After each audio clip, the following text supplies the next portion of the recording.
పోరుమామిళ్ల బండి నర్వ వద్ద శివాలయం 108 శివలింగాల ప్రతిష్ఠ కోసం దాతల సహకారం. పోరుమామిళ్ల మండలం పోరుమామిళ్ల గ్రామ సమీపంలోని బండి నర్వ దగ్గర నిర్మించబడుతున్న శివాలయం మరియు 108 శివలింగాలు ప్రతిష్ఠ చేయుటకు నిర్మాణం జరుగుతుంది. ఇప్పటికీ ప్రభుత్వం నుండి 1,20,00,000 మంజూరు కాగా భక్తులు కొంతమేర డబ్బులు సమకూర్చడం జరిగింది. అదే కాక 108 శివలింగాలకు ఒక్కొక్కరు 1,116,000 రూపాయలు ఇచ్చే విధంగా 108 మంది దాతలు ముందుకు రావడం జరిగింది. అందులో భాగంగా పోరుమామిళ్ల గ్రామానికి చెందిన శ్రీమతి పి కృష్ణమ్మ గారి కూతురు మాధవి, అల్లుడు Padmanabha Reddy Anantapur Raghavendra pharmacy college correspondent దేవాలయ ప్రాంగణాన్ని పరిశీలించి 1,116,000 రూపాయలు ఇచ్చుటకు అంగీకరించారు.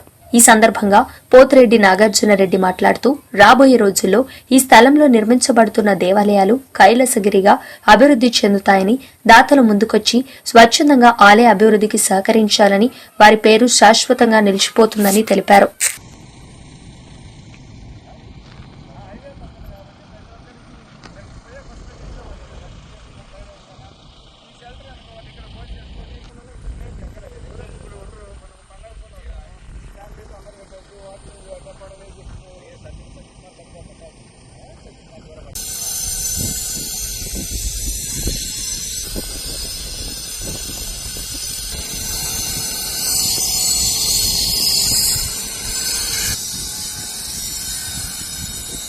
నమస్కారం.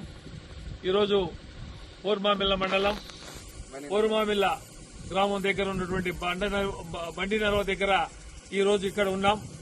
దీనికి కైలాసగిరి అని చెప్పేసి ఇక్కడ ఒక శివాలయాన్ని ఇక్కడ కట్టాలని, దానికి సంబంధించి దేవాలయం చుట్టూ 108 శివలింగాలను ఇక్కడ ప్రతిష్ఠించాలని చెప్పేసి ఈ ప్రాంతంలో ఎక్కడ లేని విధంగా ఇక్కడ అద్భుతంగా చేయాలనే ఉద్దేశంతో ఇక్కడ ఉన్నటువంటి చాలా మంది భక్తులందరూ కూడా ఇప్పటికే దాదాపు 2,20,00,000 రూపాయలు వరకు ఈ టెంపుల్ ప్రారంభించడం జరిగింది. ఇది కాక మిగతా గణేష్ మన గణపతి స్వామి అయితేనేమి, విఘ్నేశ్వరుడు అయితేనేమి, మరి అదే విధంగా ఇక్కడ ఉన్నటువంటి ఇంకా కొన్ని టెంపుల్స్ అన్ని కూడా కట్టి ఇక్కడ ఒక భవిష్యత్తులో ఒక పవిత్ర శైవక్షేత్రంగా చేయాలనే ఉద్దేశంతో ఇక్కడ చేయడం జరుగుతూ ఉంది.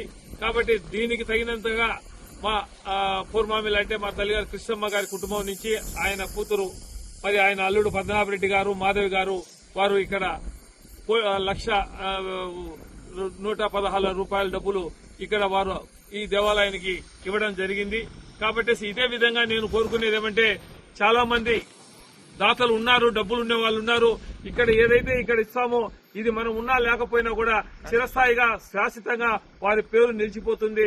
ఎక్కడెక్కడో ఏదో ఖర్చు పెట్టే బదులు ఇక్కడ ఈ విధంగా ఖర్చు పెట్టి ఈ దేవాలయాన్ని అభివృద్ధి చేసేదానికి, ఈ దేవాలయం తొందరగా పూర్తి అయ్యేదానికి సాధ్యమైనంత వరకు అందరూ కూడా సహకరించాలని చెప్పేసి నేను నాగార్జున రెడ్డిగా కోరుకుంటూ సెలవు తీసుకుంటున్నాను. నమస్తే.